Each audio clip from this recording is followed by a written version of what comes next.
안녕하세요. 오늘의 사연입니다. 구독과 좋아요 한 번씩 부탁드릴게요. 바로 사연 시작하겠습니다. 제 이름은 김하나입니다.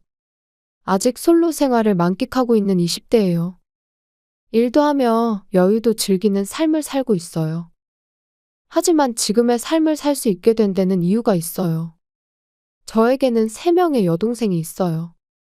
지금은 모두 따로 살고 있지만 자주 연락하고 밥도 같이 먹고 아주 친하게 지내고 있어요. 그리고 동생들이 없었다면 지금의 저는 분명 없었을 거예요. 오래전에 우리가 사랑하는 어머니가 돌아가셨어요. 원인은 과로로 인한 심근경색이죠. 어머니는 결혼은 하셨지만 우리 넷을 홀로 키우셨어요. 하지만 아버지는 직장을 다니면서도 월급을 집에 주지 않고 밖에서 여자 만나는 데 쓴 것 같아요. 그래서 어머니가 밤낮으로 일을 하며 생계를 꾸려나갔어요. 내 아이를 키우기 위해 열심히 일하셨고 틈틈이 공원에 데리고 다니시는 등 모든 것을 우리를 위해 사용하셨어요. 아무리 바쁘고 힘들어도 아무리 괴로워도 웃음을 잃지 않는 멋지고 자랑스러운 어머니였어요. 그런 어머니를 조금이나마 도와드리고 싶어 고등학생이 되었을 때 어머니 지인의 가게에서 아르바이트를 시작했어요. 월급은 얼마 안 되지만 그래도 충분히 생활비에 보탬이 될 것 같았어요. 엄마, 이거 아르바이트에서 받은 건데 얼마 안 되지만 생활비에 보태 쓰세요. 돈이 든 봉투를 건네받은 어머니는 무척이나 기쁜 표정을 지었어요. 사랑하는 어머니에게 도움이 될 수 있다는 생각에 저도 모르게 미소가 나왔어요. 하지만 고마워. 하나의 마음은 고맙지만 이 돈은 받을 수 없어. 이건 너 자신을 위해서 써.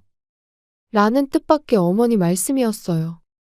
싫다고 해도 어머니의 강한 눈빛은 변하지 않았어요. 내 아이를 키운 어머니의 강인함이 보였어요. 그래도 혹시 정말 힘들면 말해줘요. 저도 있으니까요. 그런 생활이 계속 이어졌어요. 결코 넉넉한 생활은 아니었지만 나름대로 행복했어요. 하지만 운명은 때때로 잔인하다는 걸 알게 됐어요. 그로부터 한 달이 지난 어느 날 어머니는 병으로 쓰러져 그대로 숨을 거두었어요. 너무 갑작스러운 이별에 여동생들은 눈물을 흘릴 수밖에 없었어요. 저는 어머니가 떠난 것을 받아들이지 못해서인지 저 혼자만 눈물이 나지 않았어요. 장례식에는 어머니를 사랑하는 사람들이 많이 찾아와서 많은 사람들이 지켜보는 가운데 보내드렸어요.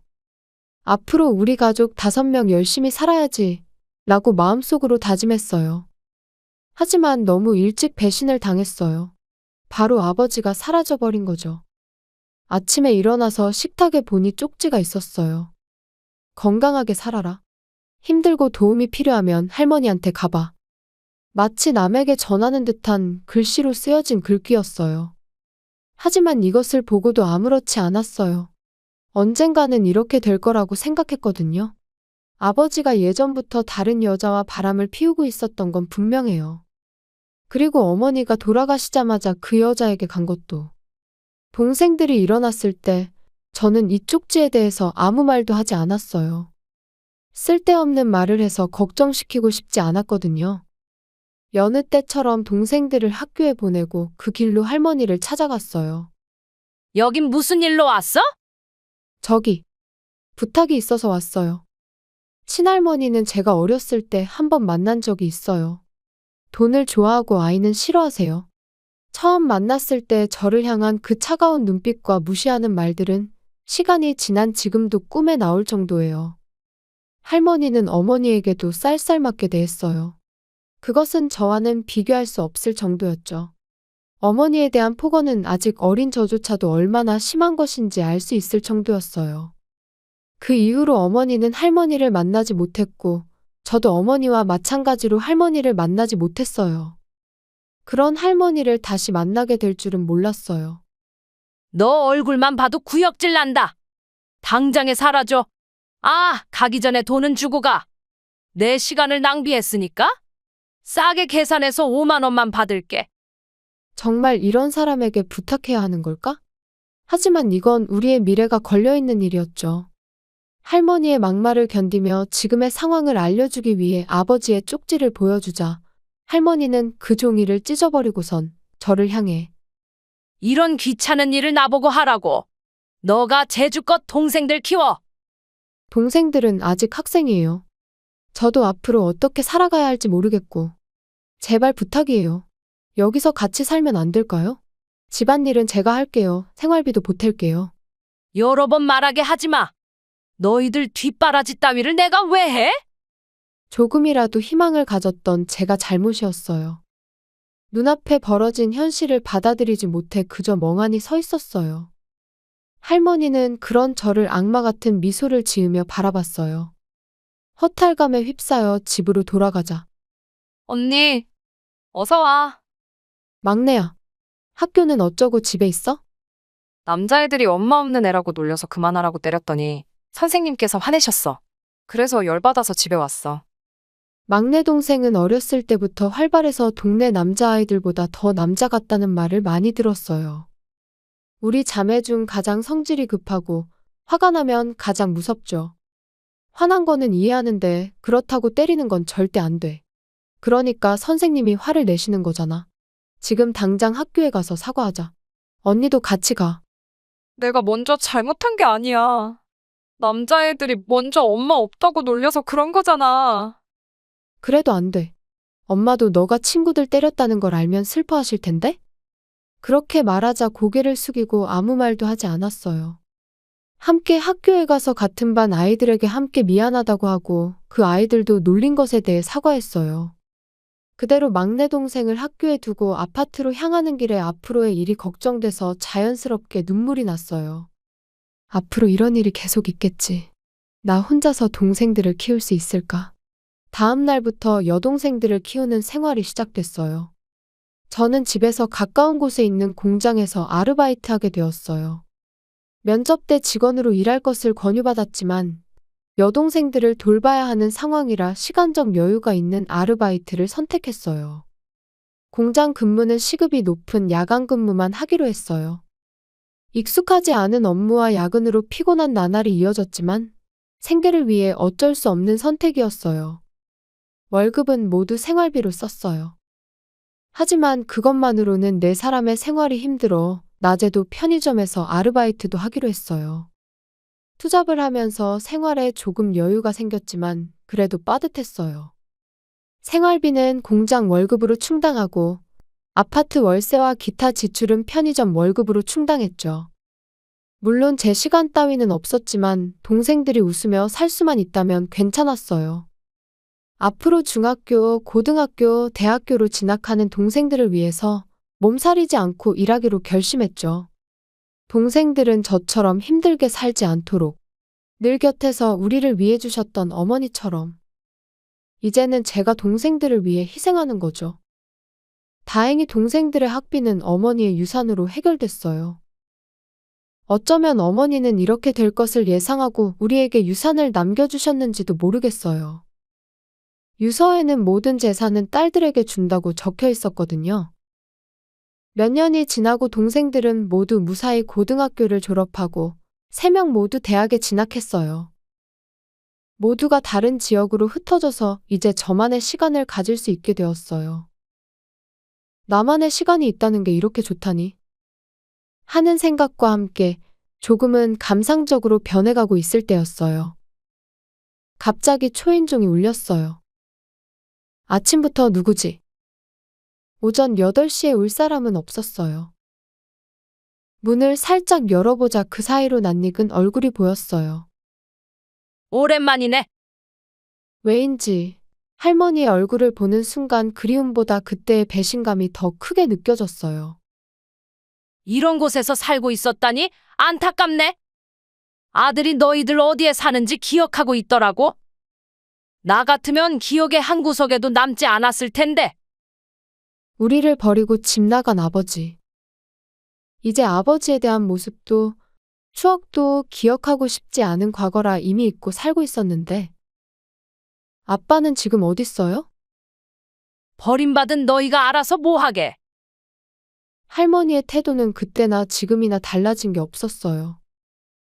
그래도 오랜만에 만난 건데도 아무런 감정조차 안 생기네. 저기요? 도대체 뭐 하러 왔어요? 뭐하러? 손녀들이 그동안 얼마나 비참한 삶을 살고 있는지 보러 왔지. 동생들은 어딨어? 설마 너 혼자서 사는 거 아니지? 너도 동생들 버린 거야? 그만 좀 해주실래요? 아침부터 뭐예요? 조금 놀린 것 가지고 화났어? 너가 그 모양이니까 주변의 사람들이 사라지는 거야. 다른 동생들도 내 아들도 그 여자도. 평생을 우리를 위해 사신 어머니를 우습게 여기는 할머니에 대한 분노가 참기 힘들었어요. 나한테 같이 살자고 버리지 말라고 울부짖던 게 엊그제 같은데 이제 내 말을 건성으로 듣는 걸 보니까 세월이 많이 흐르긴 했나 보네. 뭐 집안에 대단한 사람이라도 있는 거야? 무서워해야 하는 거야? 이른 아침, 한적한 주택가 한 구석에 있는 아파트에서 일부러 큰 소리로 저를 괴롭히는 할머니예요. 이제 막 출근하려는 사람들이 무슨 일인가 하고 쳐다봤어요. 이제 그만하세요. 그만 안 둘 건데? 이러려고 여기 온 건데 내가 왜 그만둬야 해? 그만두게 하려면 그에 상응하는 대가를 주던가? 대가라니요? 모르겠어? 상응하는 대가라고 하면 당연히 돈일 거 아냐? 돈. 빨리 내놔. 아들한테 들으니 돈을 꽤 모았다며? 좋은 말 할 때 돈 모은 거 내놔? 사악한 미소를 지으며 말하는데 아마 이 사람에게는 무슨 말을 해도 통하지 않을 거예요. 그렇다고 이대로 돌려보냈다가 나중에 무슨 일을 당할지도 몰라요. 그때였어요. 언니, 무슨 일 있어? 막내 동생이 마중을 왔어요. 할머니 때문에 시간을 못 봤는데 어느새 약속 시간이 다 된 거였죠. 이 할머니는 누구셔? 누구냐고? 너야말로 누구니? 네? 제 이름은 사나예요. 언니 막내 동생이에요. 그래? 너는 네 친할머니도 못 알아봐? 그리고 언니가 너 버린 거 아니었어? 이 할머니 도대체 뭐야? 언니가 우릴 왜 버려요? 이상한 소리를 하시네. 이 꼬맹이가. 동생의 말에 할머니는 짜증나 보였어요. 반대로 동생은 무슨 일인지 모르겠다는 표정이었어요. 언니, 아직 준비 안 됐어? 이러다가 늦겠어. 미안, 서둘러 준비할게. 그렇게 말하고 안쪽으로 들어가려고 하자. 잠깐. 예의 없게 어른을 앞에 두고 안중에도 없어? 저기요, 할머니 아까부터 왜 그러세요? 저희 지금 바빠요. 어떻게 자기 친할머니를 이렇게 대할 수가 있어? 도대체 어떻게 키웠길래 이렇게 건방진 거야? 오늘 처음 본 사람한테 그런 말 들을 이유가 없는데요? 바쁜데 방해되니까 할머니는 좀 조용히 하고 계세요. 두 사람이 집 앞에서 말다툼을 시작하자 이웃 사람들이 창문을 열고 쳐다봤어요. 미안하지만 더 이상 할머니랑 이야기할 시간이 없어요. 이러다가 진짜 늦어요. 그럼 얼른 돈이나 줘. 그렇지 않으면 더. 그리고 그 주차장까지 따라온 할머니는 무언가 봤는지 놀란 듯 했어요. 잠깐만, 저 차가 네 거야? 할머니가 놀라는 것도 당연해요. 제 차는 벤츠 중에서도 비싼 거였거든요. 저거 제 차예요. 동생이 타보고 싶다고 해서 빌려줬어요. 너 도대체 뭐 하는데? 로또라도 당첨됐어? 할머니, 언니에 대해서 몰라요? 회사 사장님이에요. 뭐? 동생의 말이 무슨 뜻인지 모르는 할머니에게 제가 의류회사 사장이라고 알려주자 할머니는 입을 벌린 채 멍하니 바라봤어요. 어머니를 잃은 당시에 아버지와 할머니에게 버림받고 혼자서 동생들을 키우게 되었는데 경제적으로 어려워서 여동생들이 입을 옷조차 사줄 수 없었어요. 매일 같은 옷을 입는 여동생들을 위해 어떻게든 해주고 싶어서 직접 만들어 볼까? 라고 생각한 게 시작이었죠. 그날부터 동생들의 옷은 제가 만들어 입혔어요. 싸구려 재봉틀을 구입하고 도서관에서 책을 빌려서 어설프게 옷을 만들기 시작했어요. 처음엔 투박하고 세련되지도 않고 전혀 이쁜 느낌이 없는 옷이었지만 동생들은 그래도 입고선 좋아해줬어요. 좋아하는 동생들의 모습을 보면 저도 덩달아 기분이 좋아져서 더 좋은 옷을 만들기 위해 자투리 시간을 쪼개서 옷을 계속 만들었죠. 그러다 우연한 기회에 의류회사에서 일할 기회가 생겼고, 그곳에서 본격적으로 공부하고 열심히 노력해서 나중에 회사까지 차리게 된 거죠. 혼자서 이룬 건 아니고, 일하던 회사 사장님께서 많이 도와주시긴 했어요. 거짓말. 그 찢어지게 가난하던 너가 거짓말이 아니에요. 언니는 정말 열심히 노력해서 회사를 차린 거예요. 모 눈엔 뭐밖에 안 보이겠지만 말이죠. 열심히 살았기 때문에 지금의 제가 있는 거예요. 그리고 이 모든 건 엄마 덕분이죠. 제가 아무리 말해도 이해하지 못하겠지만 평생. 그 순간 할머니가 주먹질하며 제게 달려들었는데 순식간에 기절할 정도로 막내 동생에게 제압당했어요. 그 사이 저는 경찰에 연락했고 5분 후 경찰이 왔을 땐 할머니는 반쯤 미친 사람처럼 끌려갔어요. 이런 일 때문에 태권도를 배운 게 아닌데 그래도 너 덕분에 안 다쳤어. 고마워. 며칠 후 할머니는 경찰서에서 풀려났다네요. 경찰서에서도 무슨 말을 하는지 모를 정도로 정신이 나간 상태였다고 하는데 치매가 의심된다며 그대로 요양시설로 보내졌다고 하네요. 당연히 그 비용은 할머니 연금에서 나가는데 내 돈 어딨어? 내 돈 내놔? 라며 온종일 돈 내놔라고 소리친다고 해요. 반면 우리는 자매가 다 같이 모여서 뷔페를 즐기고 있어요. 이렇게 행복한 시간을 보낼 수 있는 건 지금까지 잘 따라준 동생들과 사랑하는 엄마 덕분입니다. 모두 사랑해. 시청해주셔서 감사합니다. 그럼 다음 영상에서 다시 뵙겠습니다.